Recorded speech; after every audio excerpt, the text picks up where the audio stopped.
The Cold War was supposed to be over.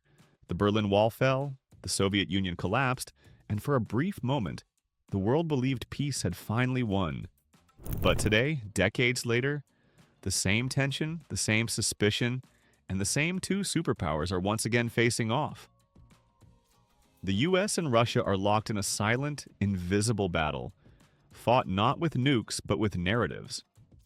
They're calling it Cold War 2.0, and this time, the war is being waged on screens, in the media, and deep inside cyberspace.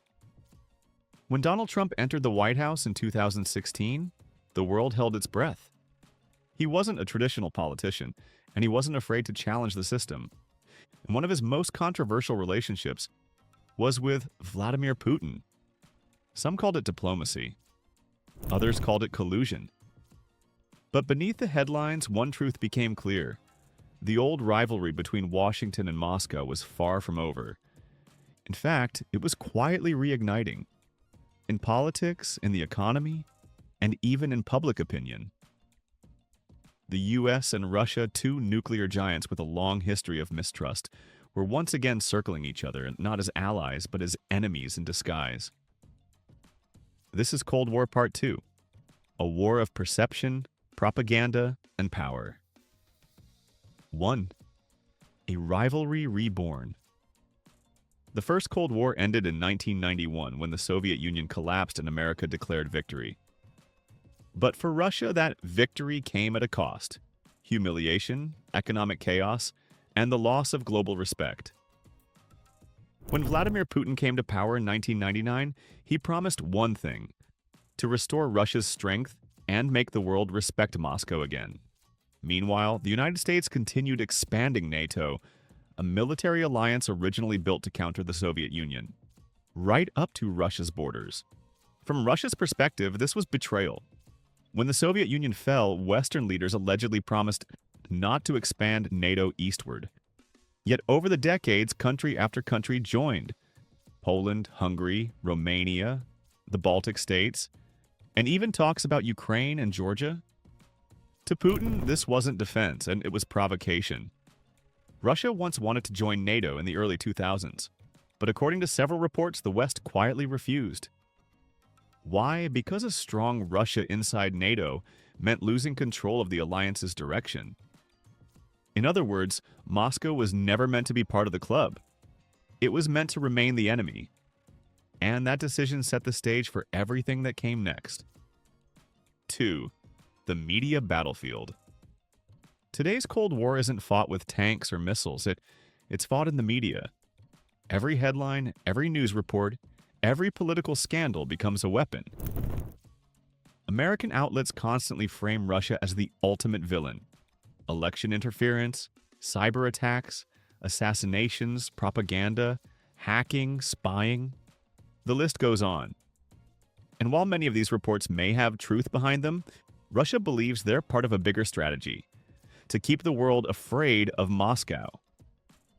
From the Russian perspective, the US uses the media as a psychological weapon to control global narratives and to justify sanctions, isolation, and military spending.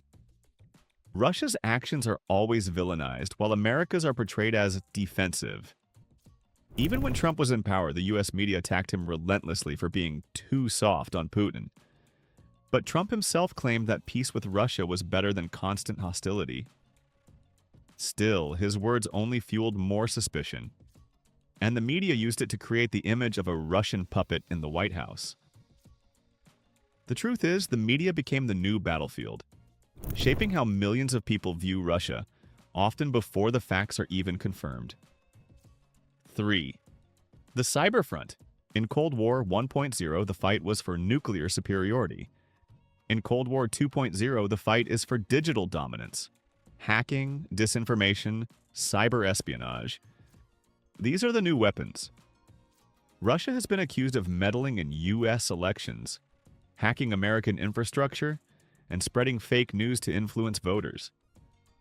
Meanwhile, the US funds its own information operations, supporting opposition media in Russia and pushing Western narratives through global outlets.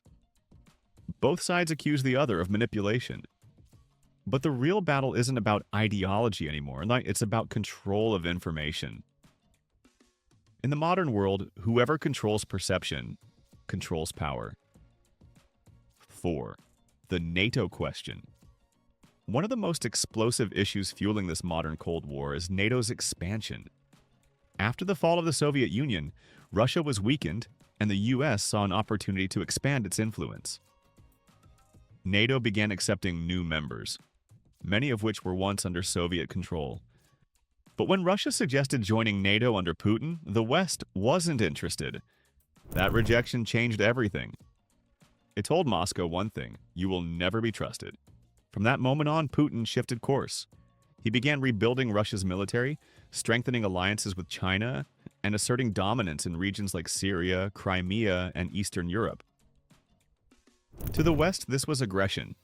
To Russia, it was self-defense. Payback for decades of exclusion. 5. Trump's role in Cold War 2.0. Donald Trump found himself trapped between these two powers. On one hand, he admired Putin's strength and often spoke about better US-Russia relations.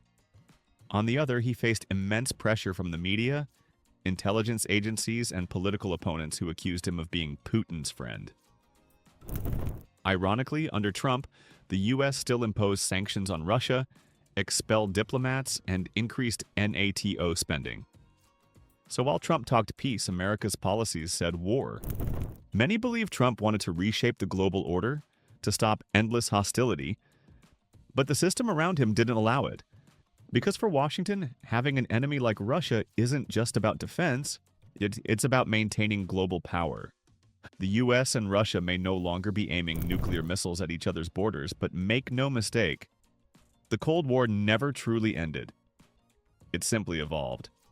The battlefield is now the media. The weapon is information. The prize?